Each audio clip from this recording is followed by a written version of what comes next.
Уважаемые друзья, здравствуйте! Как вы заметили, мы начали ремонт фойе нефтяного корпуса. Мы начали его для того, чтобы избавиться от сквозняка, от холода в фойе, который у нас присутствовал. Здесь вы можете посмотреть, после вскрытия колонн ни утеплителя, ничего здесь нет.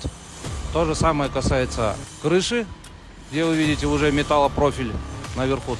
То же самое, ни пены, ни какой-либо изоляции. Внутри фойе после вскрытия потолков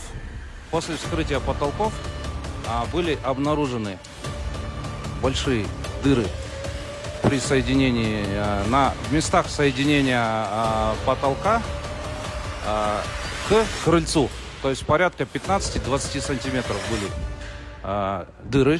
Сквозняк из этих отверстий, он равен 4 открытым дверям двухстворчатым.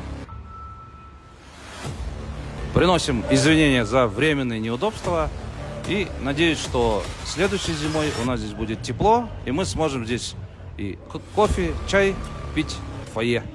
Спасибо.